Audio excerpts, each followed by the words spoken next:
La parole est maintenant à Madame Aude Luquet pour le groupe Modem et Apparentés. Monsieur le Président, Madame la Ministre, Madame la Présidente de la Commission des lois, Monsieur le rapporteur, chers collègues, nous sommes réunis aujourd'hui pour voter le projet de loi organique relatif à l'organisation de la consultation sur l'accession de la pleine souveraineté de la Nouvelle-Calédonie. Nous devons, par ce vote, avoir conscience de la responsabilité qui est la nôtre à cet instant, celle de permettre aux Calédoniens de tourner la page d'un passé douloureux en se saisissant de leur avenir et en décidant pour eux-mêmes de leur devenir. En effet, la Nouvelle-Calédonie arrive au terme d'un cycle constitutionnel de 20 ans consécutifs à la signature des accords de Nouméa. Cela fait suite à une première période transitoire de 10 ans consacrée par la signature des accords de Matignon-Oudinot, ayant mis fin à près de 4 années de ce qu'on appelle pudiquement les événements.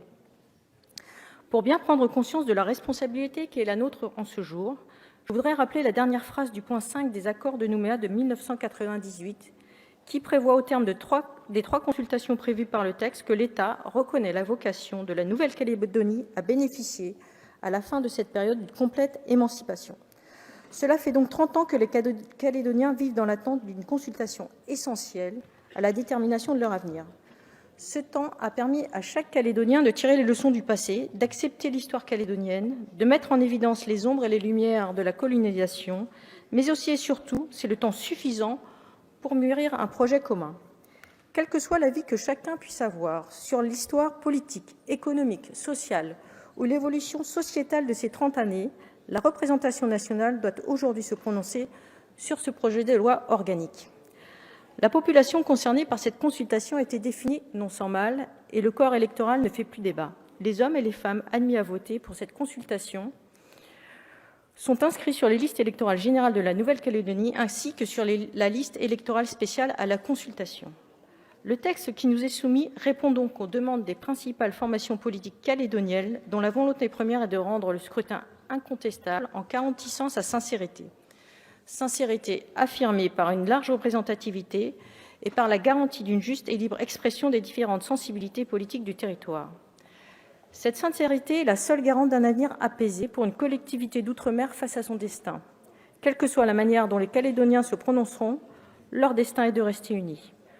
Nous le voyons, le projet de loi apporte toutes les conditions nécessaires au bon déroulement de la consultation. Et nous nous félicitons de la volonté commune d'arriver à un large consensus entre le Sénat et l'Assemblée en conciliant l'ensemble des sensibilités. Il nous appartient désormais aujourd'hui de faire en sorte que cette consultation ait lieu dans un climat apaisé, dont l'unanimité du vote et de notre Assemblée serait un premier signe. Notre groupe parlementaire, attaché aux valeurs issues des accords de Matignon-Oudinot et de l'accord de Nouméa, soucieux des intérêts des Calédoniens, souhaite à nos compatriotes une consultation sereine, sincère et réfléchie, ainsi qu'une pleine réussite dans la mise en œuvre effective d'un vivre ensemble. Comme l'écrivait Émile Zola dans Nouvelle Campagne, l'histoire des peuples n'est qu'une leçon de mutuelle tolérance, si bien que le rêve final sera de les ramener tous à l'universelle fraternité. C'est dans cet espoir que notre groupe votera favorablement le texte de loi proposé. Je vous remercie. Merci, Madame la députée.